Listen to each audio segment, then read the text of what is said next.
The medical records from Jefferson County, Alabama, tell of a case that defied every principle of 19th-century medicine.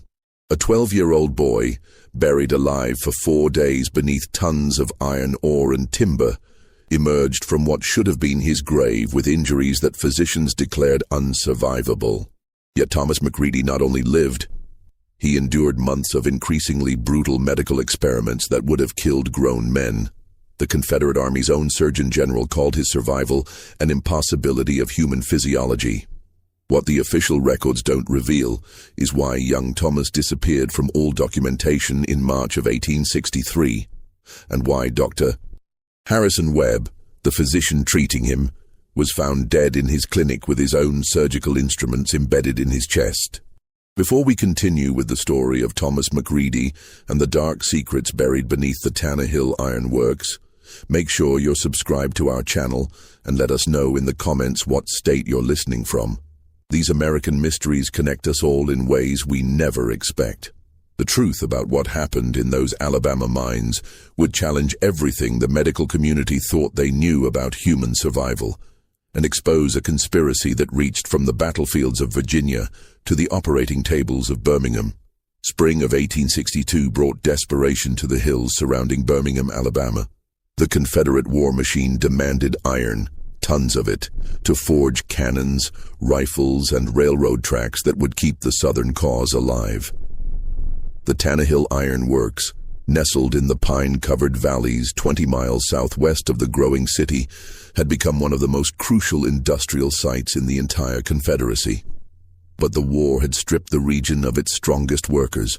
Every able-bodied man between 16 and 50 had marched off to fight Yankees, leaving behind a workforce of graying veterans, boys barely old enough to swing a pickaxe, and enslaved laborers whose owners rented them to the mines for Confederate currency that grew more worthless each month.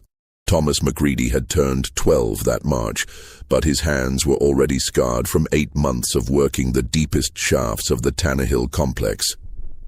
His father, James McCready, had died at the Battle of Shiloh, leaving behind a widow and 3 children in a company house that would be reclaimed if the family couldn't pay the monthly rent. Thomas's mother, Margaret, took in washing from the bachelor miners, but her son's wages, 50 cents a day plus company scrip for the store, made the difference between eating cornbread and eating nothing at all.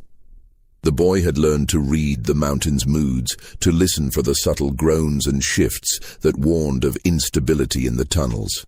The older miners respected his intuition, calling him Cat Eyes, for his ability to navigate the darkest passages without stumbling. But even the most experienced miners couldn't predict everything that could go wrong in the labyrinthine network of shafts that honeycombed the hillsides. Dr.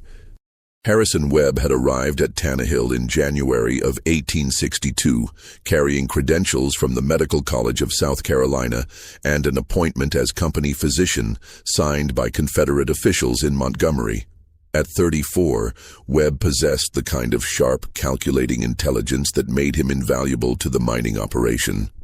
He could set bones shattered by cave-ins, stitch wounds from pickaxe accidents, and keep men working even when fever or dysentery should have sent them to bed for weeks. The miners found Webb unsettling. He asked too many questions about their injuries, took too many notes, and seemed more interested in studying their wounds than healing them quickly. But in a time when any medical attention was better than none, they endured his peculiar methods and intensive examinations. What none of them knew was that Dr. Webb maintained 2 sets of medical records.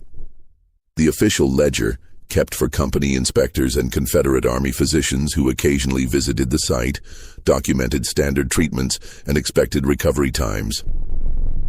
But hidden in a locked drawer of his desk, Webb kept detailed journals filled with observations, measurements, and theories about human endurance that would have horrified his patients if they could read his cramped handwriting. The spring of 1862 had been wet, and the mountain streams that normally trickled through the lower tunnels had swollen to rushing torrents. The constant moisture weakened the timber supports that held up the mine ceilings, and several minor cave-ins had already claimed 3 lives. But the Confederate Army's demands for iron never decreased. and the mine supervisors pushed their workers to extract ore from increasingly dangerous areas. Thomas worked the third shift, from midnight until noon, descending into shafts that plunged more than 200 feet below the surface. His job was to load iron ore into wooden carts that would be hauled to the surface by mule teams. Back-breaking work that left his shoulders aching and his lungs coated with metallic dust. But it was honest work, and it kept his family from starvation. On the morning of April 15, 1862, Thomas McCready would descend into the depths of the Tannehill mine for what should have been the last time. The explosion came at 7:23 in the morning, just as the sun was beginning to burn through the Alabama mist. Thomas had been working in shaft number 7, the deepest and most productive tunnel in the entire complex, when the blast foreman's charges detonated prematurely in an adjacent passage. Jeremiah Caldwell, the blast foreman, had been setting black powder charges to fracture a particularly stubborn vein of iron ore. The technique was dangerous but effective. Drill holes in strategic locations, pack them with gunpowder, light the fuses, and retreat to a safe distance while the explosion shattered tons of rock. But something went wrong that morning.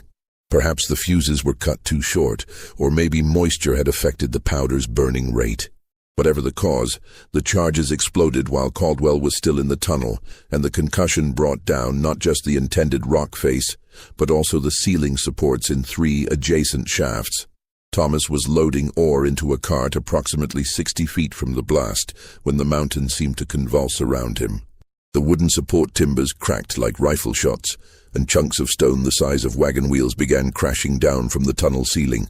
The oil lamp attached to his cap flickered and died, plunging him into absolute darkness, just as the roar of collapsing rock filled the air.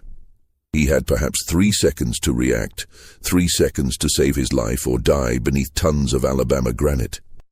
Years later, survivors would debate whether Thomas had been lucky or smart in his choice. As the ceiling collapsed around him, he dove beneath the iron ore cart he had been loading. A heavy wooden vehicle reinforced with iron bands and built to withstand the rough handling of mine work. The cart probably saved his life, but it also trapped him. When the avalanche of stone finally settled, Thomas found himself in a pocket of space barely 3 feet high and 4 feet wide, with the overturned cart forming a crude shelter above him. But he was completely sealed in by debris, trapped in a rocky tomb more than 200 feet below the surface.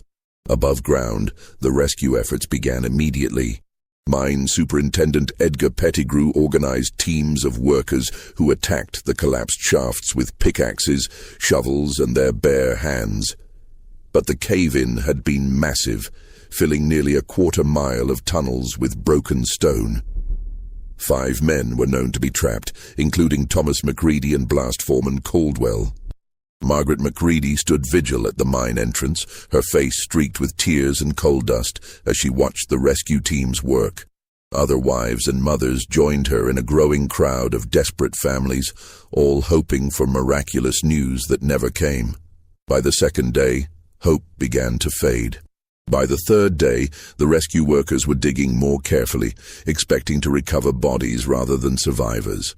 Dr. Webb observed the rescue efforts with clinical detachment, making notes about the psychological effects of prolonged stress on the families and documenting the physical toll that non-stop digging was taking on the rescue workers. He seemed particularly interested in Margaret McCready's behavior, recording detailed observations about her physical deterioration and emotional responses in his private journal.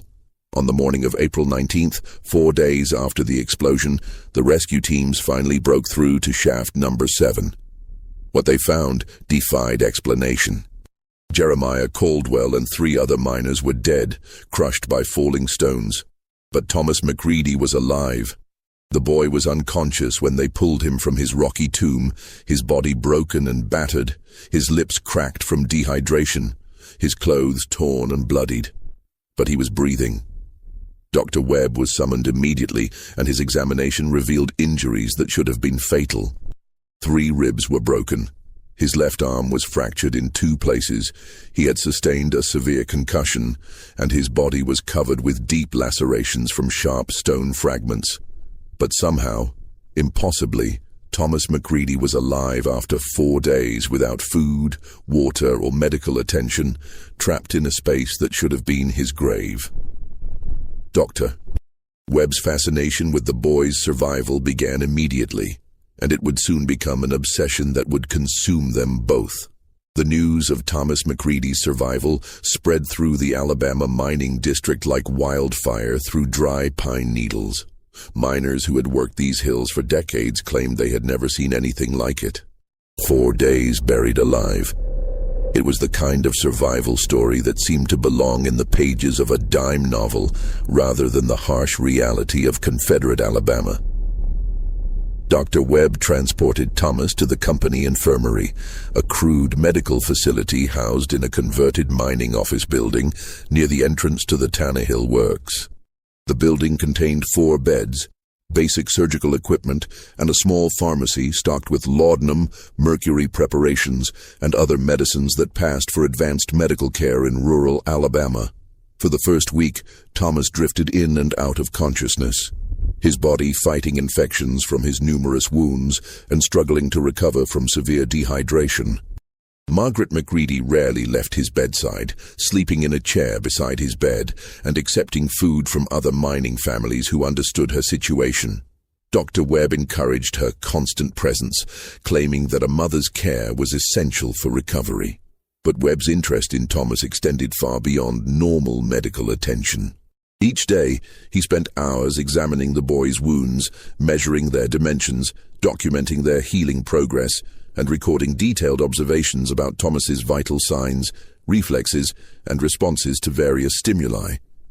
He photographed the wounds using a primitive camera he had ordered from Charleston, creating a visual record that he claimed was for medical science. The photographs were unusual for several reasons. Most physicians of the era rarely had access to photographic equipment, and the detailed documentation Webb was creating went far beyond what was necessary for treating a mining accident victim. But Margaret McCready, exhausted and frightened, accepted Webb's explanations that everything he was doing was designed to help her son recover. As Thomas slowly regained consciousness, he began to display remarkable physical resilience. His broken bones seemed to be healing faster than Webb had expected. His lacerations were closing without the infections that typically plagued mine accident victims, and his overall recovery was proceeding at what the doctor described in his private notes as an unprecedented rate. By the end of April, Thomas was sitting up in bed, eating solid food, and asking when he could return home. But Dr. Webb insisted that the boy needed continued medical observation. He convinced Margaret that Thomas's internal injuries might be more serious than they appeared, and that premature release from medical care could result in sudden deterioration or death. Margaret, terrified of losing her son after coming so close to burying him, agreed to Webb's recommendation for extended treatment. The doctor arranged for Thomas to remain in the infirmary indefinitely, with all medical expenses paid by the mining company as part of their worker injury compensation program.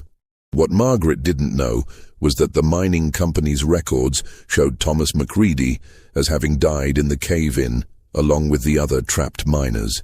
Officially, according to the company books and Confederate Army supply reports, the boy no longer existed. During the first week of May, Webb began what he called advanced therapeutic treatments, designed to ensure Thomas's complete recovery. These treatments involved increasingly invasive medical procedures that Webb claimed were necessary to prevent long-term complications from the boy's injuries. The first treatment involved bloodletting, the removal of corrupted blood that Webb claimed was preventing proper healing. Using a sharp lancet, he opened veins in Thomas's arms and allowed blood to flow into metal basins, a procedure that left the boy weak and dizzy. When Margaret questioned the necessity of removing so much blood from her already injured son, Webb explained that bloodletting was a standard medical practice endorsed by the finest physicians in Charleston and Richmond. The second treatment involved the administration of mercury preparations, which Webb claimed would prevent blood poisoning from Thomas's numerous wounds. The mercury was mixed with alcohol and administered in doses that caused severe stomach cramps, vomiting, and diarrhea. Again, Webb assured Margaret that these side effects were normal and indicated that the medicine was working to purge poisons from the boy's system. As May progressed into June, Webb's treatments became increasingly severe. He began administering what he called tolerance tests, procedures designed to determine how much physical stress Thomas's body could endure without suffering permanent damage. These tests included exposing the boy to extreme temperatures, administering controlled doses of various poisons, and subjecting him to physical stress that would have been torture if conducted on a healthy individual. Margaret began to question Webb's methods, but the doctor's explanations were always convincing. Thomas's survival of the cave-in had been so miraculous, Webb argued, that extraordinary medical care was required to ensure his continued health.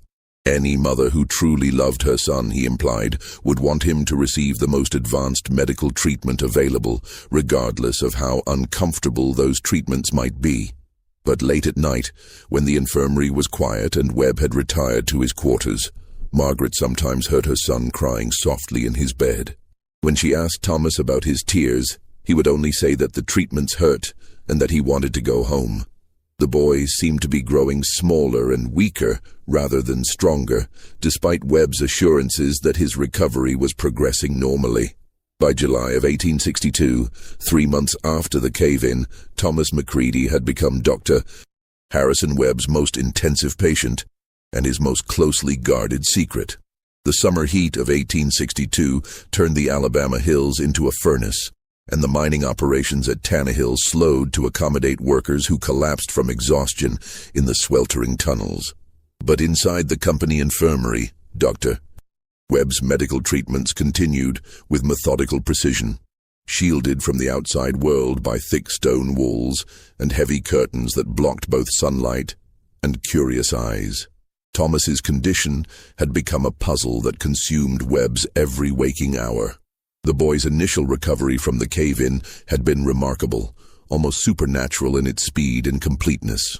But the extended medical treatments had revealed something even more fascinating. Thomas seemed to possess an unusual tolerance for physical stress that defied medical understanding. In his private journal, Webb documented experiment after experiment with the clinical detachment of a natural scientist studying an interesting specimen. He recorded Thomas's reactions to graduated doses of opium, noting that the boy could tolerate amounts that would render a grown man unconscious. He tested the limits of Thomas's pain tolerance by applying heated metal instruments to his skin, measuring how long the boy could endure various degrees of burns before losing consciousness. Most remarkably, Webb discovered that Thomas recovered from these medical procedures faster than seemed humanly possible. Wounds that should have taken weeks to heal closed in days. Blood loss that should have left him weak and anemic seemed to have no lasting effects. Even deliberate poisoning with arsenic and mercury compounds produced only temporary symptoms before the boy's body somehow neutralized the toxins. Margaret Macready watched her son's transformation with growing alarm. Thomas was becoming thin and pale, his eyes developing a haunted expression that reminded her of soldiers she had seen returning from the worst battles of the war. He rarely spoke anymore, answering questions with single words or simple nods. But when she asked Webb about these changes, the doctor assured her that such effects were normal for patients recovering from severe trauma. The boy's mind is processing the miracle of his survival, Webb explained during one of their conversations. Such psychological adjustments are common among patients who have experienced near-death situations. With continued medical care, I'm confident that Thomas will emerge from this treatment stronger and healthier than ever before. But Webb's true motivations were becoming clear in the letters he was secretly writing to medical colleagues throughout the South and beyond. Using a Confederate Army courier service that carried medical supplies between military hospitals, Webb had begun corresponding with physicians in Richmond, Charleston, and even, through intermediaries, with doctors in northern cities like Philadelphia and Boston. His letters described a medical discovery of unprecedented significance.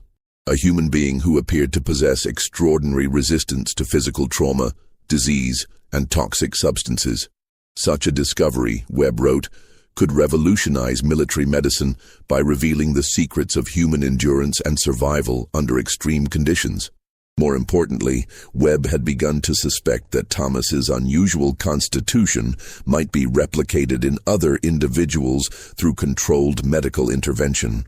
If the factors that gave Thomas his remarkable healing abilities could be identified and reproduced, the applications would be limitless. Soldiers who could recover from battlefield wounds in days instead of weeks. Workers who could endure industrial accidents that would normally prove fatal. A new breed of human being adapted for survival in the harsh realities of the 19th century. The financial implications were equally staggering. Medical discoveries of this magnitude could be worth fortunes to the physician who documented and publicized them. Webb had already received preliminary inquiries from medical colleges and pharmaceutical companies interested in purchasing his research data, assuming his claims could be verified through independent observation. But Webb's secret correspondence had attracted attention from quarters he had not anticipated. By August of 1862, his letters were being intercepted and read by Confederate intelligence operatives who were monitoring all communications between Southern medical facilities and potential enemy contacts. The fact that Webb was communicating with Northern physicians during wartime raised immediate suspicions about his loyalty to the Confederate cause. Captain Marcus Beauregard of the Confederate Secret Service arrived at Tannehill on August 15th, ostensibly to inspect the mining operation's security arrangements. But his real interest was in investigating Dr. Webb's unusual medical research and determining whether the physician posed a security risk to Confederate operations. Beauregard's investigation quickly revealed discrepancies in the official records. According to mining company documentation, Thomas McCready had died in the April cave-in and had been buried in the company cemetery along with the other victims. But according to Webb's medical supplies requisitions, the infirmary had been treating a long-term patient for more than 4 months, consuming unusually large quantities of experimental medications and specialized equipment. When Beauregard confronted Webb about these discrepancies, the doctor explained that he was conducting authorized medical research under the auspices of the Confederate Army Medical Department. He produced official-looking documents that authorized him to pursue investigations into battlefield medicine and trauma recovery techniques that could benefit Confederate military operations.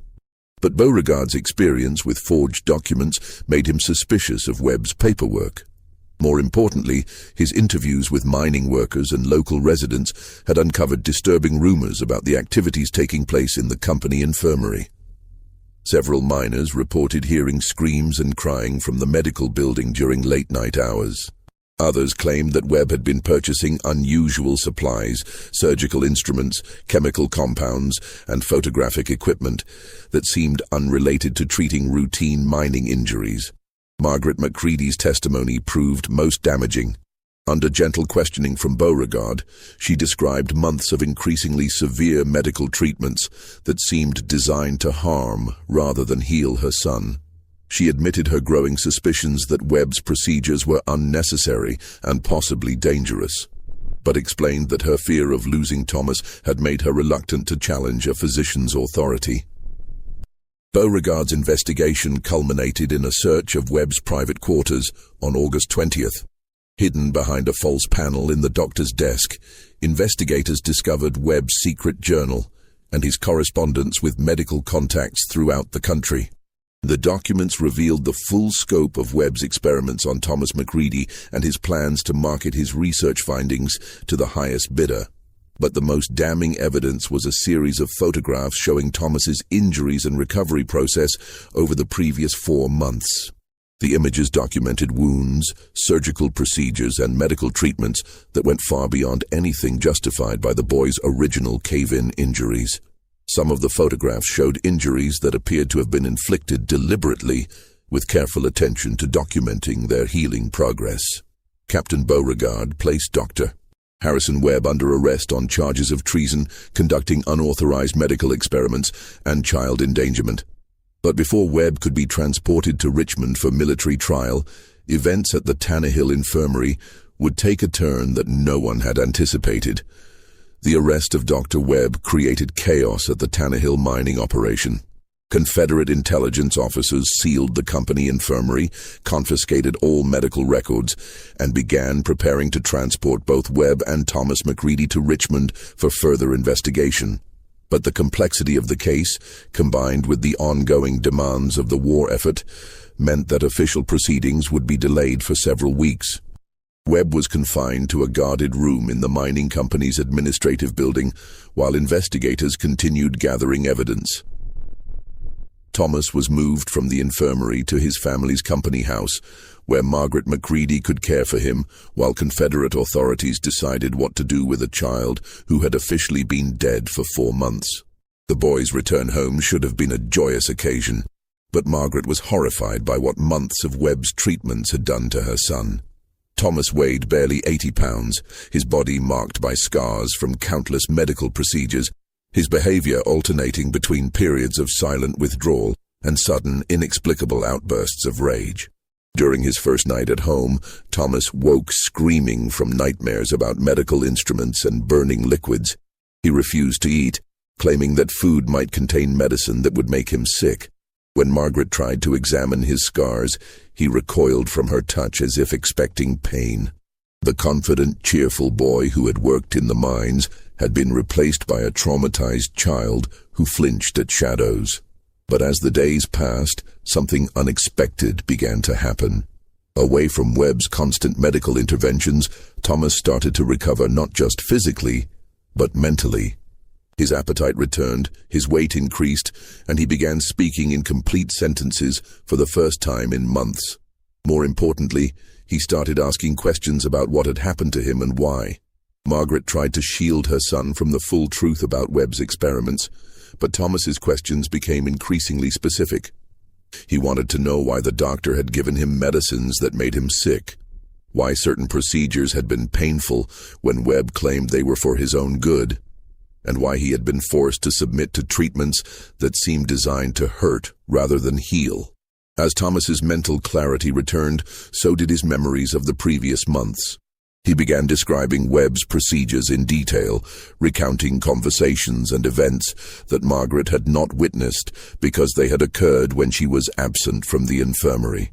His descriptions painted a picture of systematic abuse disguised as medical treatment, conducted by a physician who viewed his patient as an experimental subject rather than a human being. The boy's recovery also revealed something else, a burning anger that seemed to grow stronger each day. Thomas had begun to understand that he had been victimized, that his trust had been betrayed, and that his suffering had been deliberate and unnecessary. The quiet, compliant patient who had endured months of torture was being replaced by a young person whose fury was matched only by his determination to ensure that Webb never hurt another child. Meanwhile, Webb's situation was becoming increasingly desperate. The Confederate intelligence investigation had uncovered evidence of his correspondence with Union physicians, his plans to sell medical research to Northern buyers, and his systematic falsification of official records. The charges against him now included treason, espionage, and conduct unbecoming a Confederate officer, any one of which could result in execution by military tribunal. But Webb's most immediate concern was the possibility that Thomas McReady would testify against him. The boy's detailed memories of the medical experiments could corroborate the evidence found in Webb's secret journal, providing prosecutors with a compelling case that would be difficult to defend against.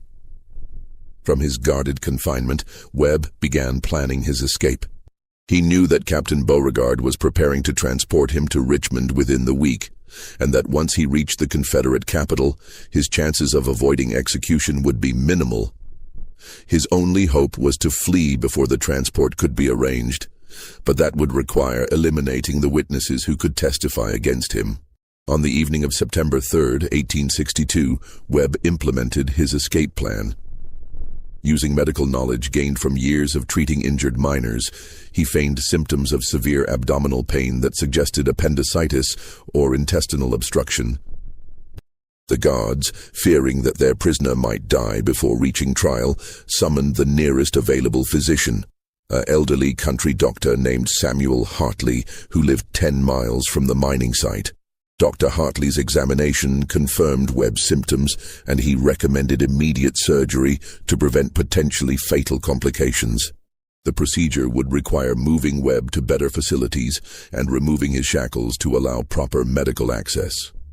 During the confusion of preparing for emergency surgery, Webb overpowered his elderly colleague, stole the man's medical bag and horse, and fled into the Alabama wilderness. But Webb's escape had a specific destination. Before leaving the area permanently, he intended to silence the one witness whose testimony could destroy him completely. He knew where the McCready family lived. He knew that Thomas was still weak from months of medical abuse, and he knew that a child's accidental death during a home invasion would be attributed to common wartime violence rather than systematic murder. Webb reached the McCready house just after midnight on September 4th, carrying the stolen medical bag that contained the surgical instruments he had used for months to torture Thomas. He intended to make the boy's death look like the result of injuries sustained during a robbery, eliminating the witness while providing himself with an alibi for his escape. But as Webb approached the small company house where Thomas was sleeping, he failed to consider one crucial factor. The boy he had spent months tormenting was no longer the compliant, trusting child who had submitted to medical procedures without resistance. Thomas McCready had been waiting for Dr. Harrison Webb to come for him, and when the physician finally arrived, the boy was ready. The sound of breaking glass woke Margaret McCready from an uneasy sleep. At first, she thought the noise might have come from outside, perhaps a raccoon knocking over bottles left on a neighbor's porch, or the wind rattling loose shutters on the company house. But when she heard careful footsteps moving across the kitchen floor below her bedroom, she knew that someone had entered her home. Margaret reached for the shotgun that had belonged to her late husband, a weapon she had kept loaded beside her bed since Thomas's return from the infirmary. But as she crept toward the stairs, she discovered that her son was no longer in his bed. The blankets were thrown back, and Thomas's clothes were missing from the chair where he had left them before retiring.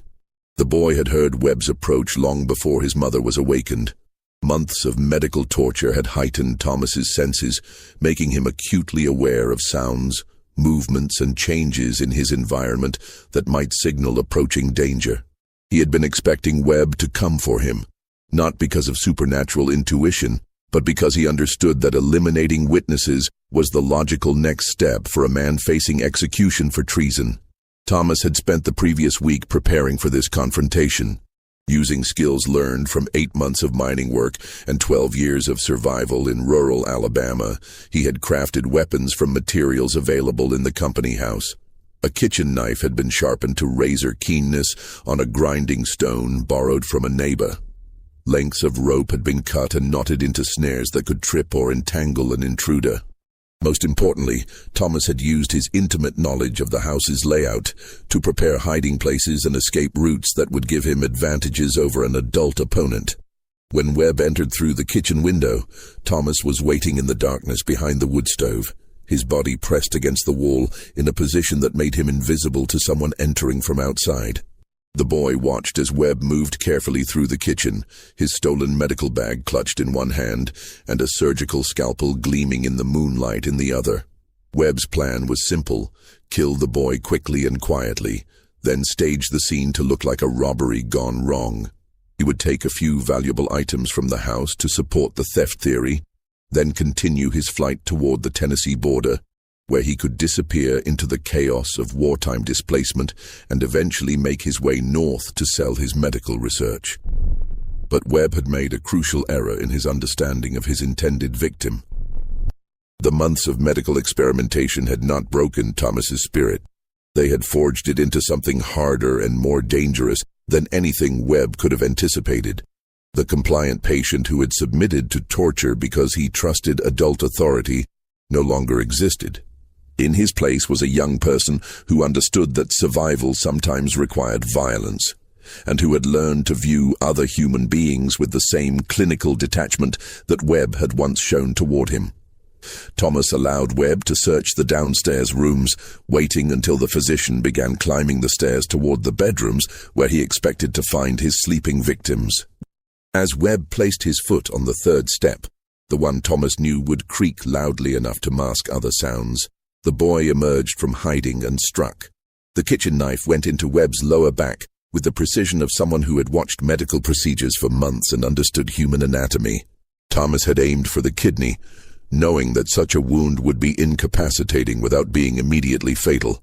He wanted Webb alive and conscious for what would happen next. Webb screamed and stumbled, his medical bag crashing to the floor and spilling surgical instruments across the wooden planks. He tried to turn toward his attacker, but Thomas had already moved, using ropes to trip the injured physician and send him tumbling down the stairs to land in a groaning heap on the kitchen floor. Margaret McCready appeared at the top of the stairs with her husband's shotgun, but what she saw below defied her understanding. Her 12-year-old son was standing over the fallen doctor, Webb, holding a bloodied knife in one hand and gathering scattered surgical instruments with the other. The boy's face showed no emotion, no anger, no fear, no satisfaction. He looked like someone completing a necessary but unpleasant task. "Thomas," Margaret whispered, "what are you doing?" The boy looked up at his mother with eyes that seemed decades older than his actual age. "He came to kill us, Mama, just like he tried to kill me in the infirmary. But I'm not going to let him hurt anybody else." Webb was conscious but unable to move effectively due to the knife wound and his fall down the stairs. He looked up at Thomas with a mixture of pain and disbelief. "You don't understand," he gasped. "I was trying to help you. The treatments, they were making you stronger." "No," Thomas replied quietly. "You were seeing how much pain I could stand before I died. You were going to sell what you learned to whoever paid you the most money. And tonight, you came here to kill me, so I couldn't tell anybody what you did." The boy began arranging Webb's surgical instruments on the kitchen table with the same methodical precision he had observed during months of medical procedures. Scalpels, forceps, bone saws, and syringes were laid out in neat rows, each instrument positioned exactly as Webb had always arranged them before beginning his treatments. "Thomas, no," Margaret pleaded from the top of the stairs. "We'll turn him over to the authorities. Captain Beauregard will make sure he's punished." But Thomas shook his head. "The authorities didn't stop him before, Mama. They knew what he was doing to me, but they let it happen because they wanted to see what he would discover. If we turn him over to them, they'll just find another doctor to continue his work on some other child." Webb tried to crawl toward the back door, but Thomas had prepared for that possibility as well. More ropes stretched across the floor in patterns that would tangle anyone attempting to escape. The physician found himself trapped as effectively as Thomas had been trapped in the collapsed mine shaft. "Please," Webb whispered. "I have money, research notes that could be valuable. I can make you rich if you let me go." Thomas selected a scalpel from the arranged instruments, testing its sharpness against his thumb in a gesture he had seen Webb perform hundreds of times. "You taught me a lot about medicine, Dr. Webb. You showed me how much pain a person can feel before they die. You explained how different poisons work on the human body. You demonstrated how to use these instruments to cause maximum suffering while keeping someone alive." The boy moved closer to Webb, his expression still showing no emotion. "Now I'm going to show you how good a student I was." Margaret McCready closed her eyes and turned away from the stairs. She had seen enough violence in her life, had lost her husband to war, and nearly lost her son to medical torture. She knew that what was about to happen in her kitchen was justice, even if it was justice administered by the hands of a child who had been forced to grow up too quickly. The sounds that came from below lasted for nearly an hour.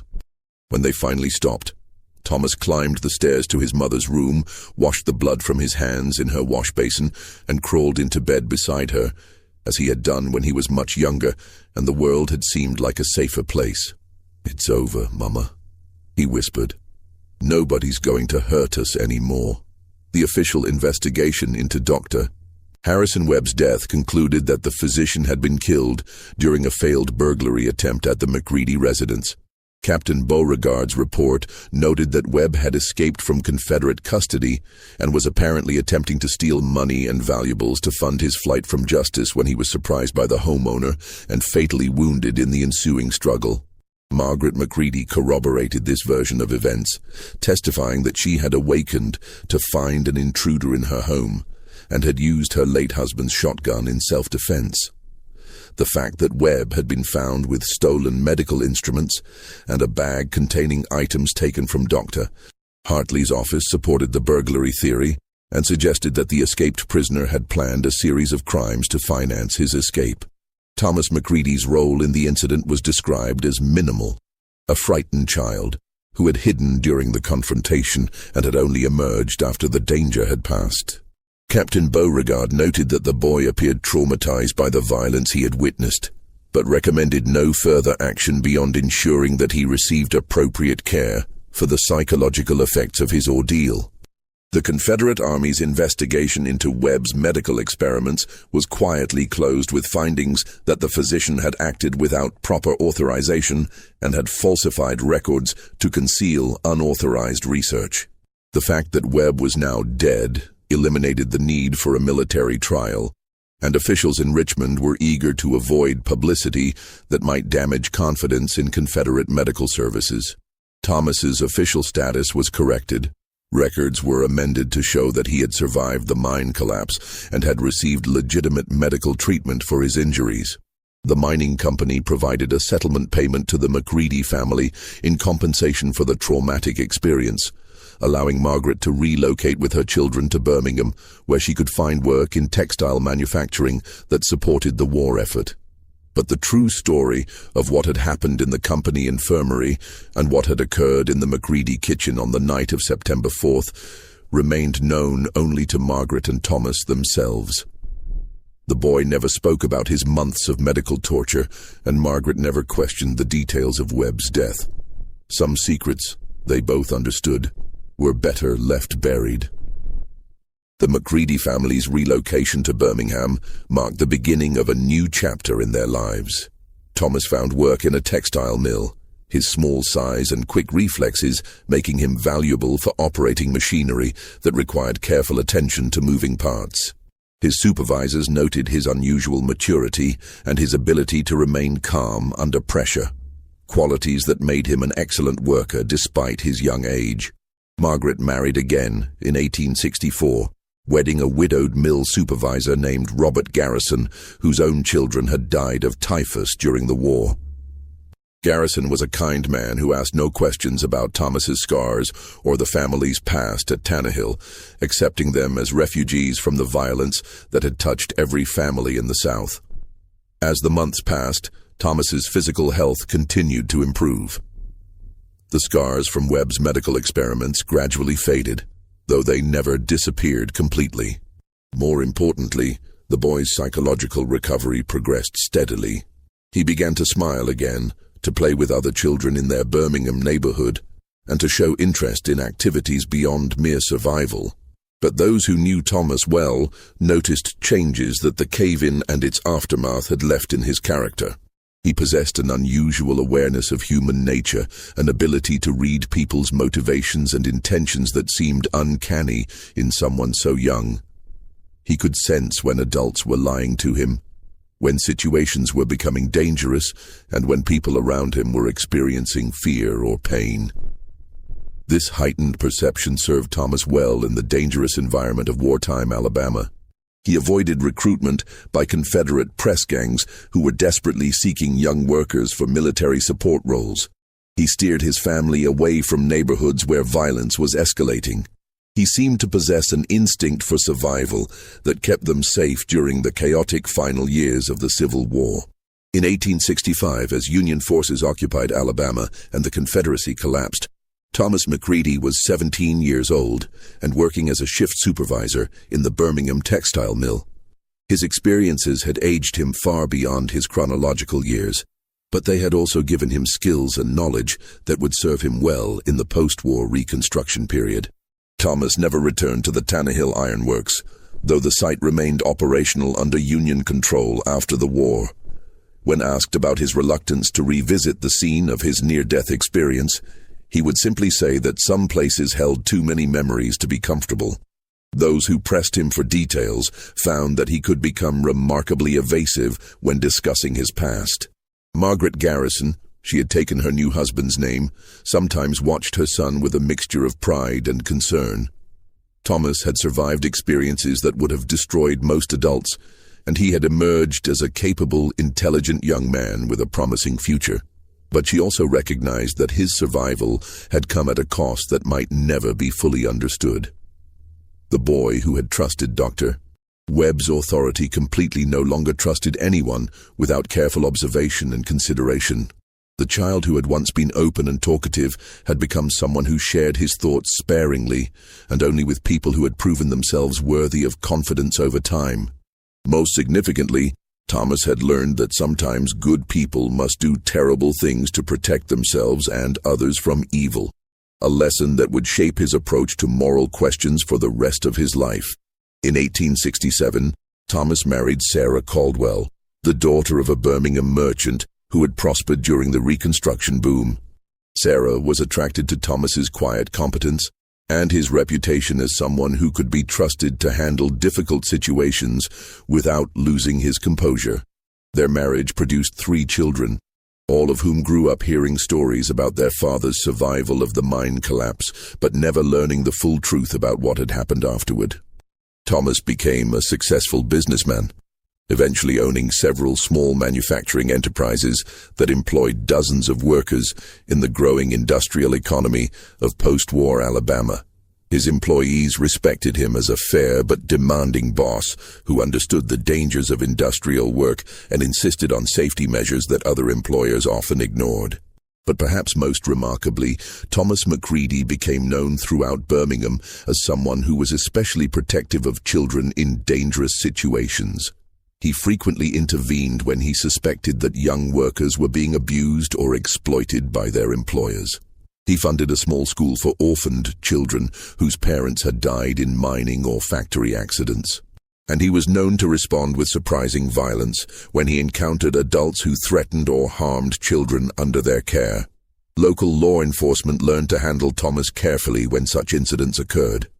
His reputation as a survivor of extraordinary hardship, combined with his status as a respected businessman, usually protected him from serious legal consequences when his interventions became physical. More importantly, most officials recognized that Thomas's actions, while sometimes extreme, were motivated by a genuine desire to protect the vulnerable rather than by criminal intent. The medical records from Thomas's treatment by Dr. Webb were never recovered.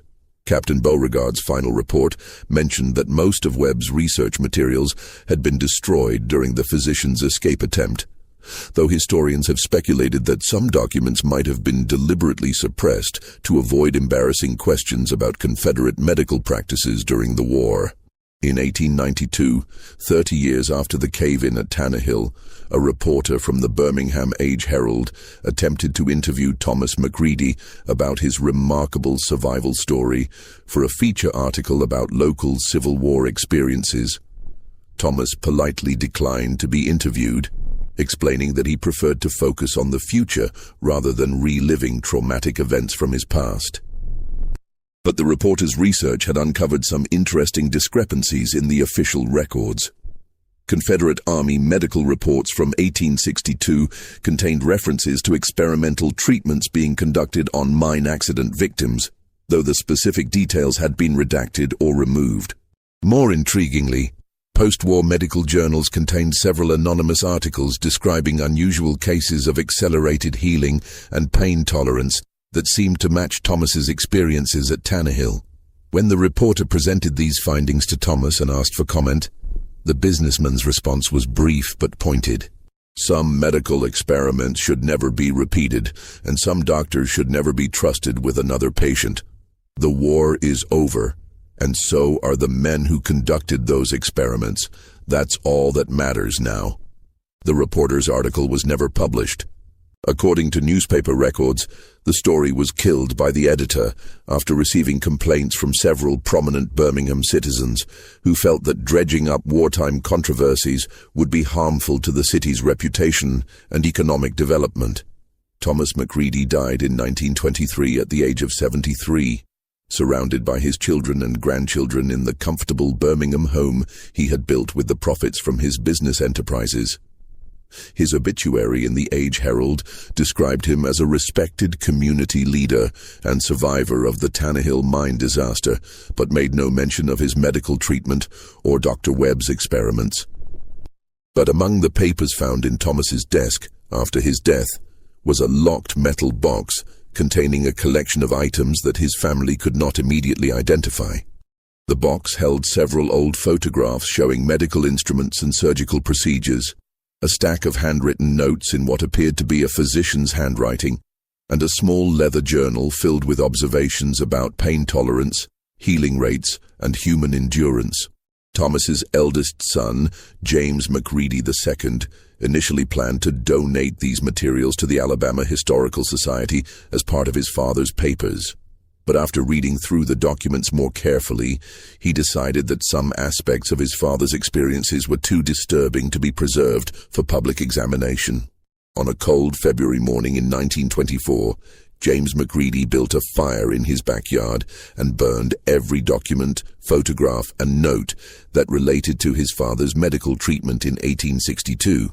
As he watched the flames consume the last evidence of Dr. Webb's experiments, he thought about the man his father had become and the price that survival sometimes demands from those who refuse to surrender to evil. The ashes were scattered in the wind, carrying away the final secrets of what had really happened in the company infirmary at Tannehill Ironworks during the summer of 1862. Today, the site of the Tannehill Ironworks is preserved as a historical park where visitors can explore the restored blast furnaces and learn about Alabama's industrial contribution to the Civil War. Tour guides tell stories about the dangerous working conditions in 19th-century mines and the courage of families who risked everything to support the war effort. But they don't mention Thomas McCready's survival of the cave-in, or Dr. Harrison Webb's medical experiments, or the violent confrontation that ended with a child administering his own form of justice to a man who had tortured him in the name of medical science. Some stories, the park officials explain when asked about local legends and folklore, are too controversial or unverified to be included in official historical presentations. Yet sometimes, late at night when the park is closed and the restored buildings stand empty in the Alabama darkness, visitors have reported hearing sounds that seem to come from beneath the ground, sounds like picks striking stone, or timbers creaking under immense weight, or voices calling for help from places where no one should be trapped. And occasionally, very occasionally, someone claims to hear other sounds echoing from the area where the company infirmary once stood. Sounds like metal instruments clinking against each other, or footsteps moving carefully through darkened rooms, or the quiet voice of a child asking questions that no child should ever have to ask. The park rangers dismiss such reports as imagination or the effects of wind moving through the restored buildings. But they also make sure to conduct their security rounds in pairs, and they've learned not to investigate unusual sounds too closely when they're walking alone through the historical site after midnight. After all, some mysteries are better left unsolved, and some graves are better left undisturbed. The boy that science couldn't kill had learned that lesson well, and perhaps he's still teaching it to anyone brave enough or foolish enough to listen carefully in the darkness where his story began. This mystery shows us that the most terrifying monsters are often those who hide behind authority and respectability, and that sometimes survival requires a kind of strength that no medical textbook can explain or predict. What do you think of this story?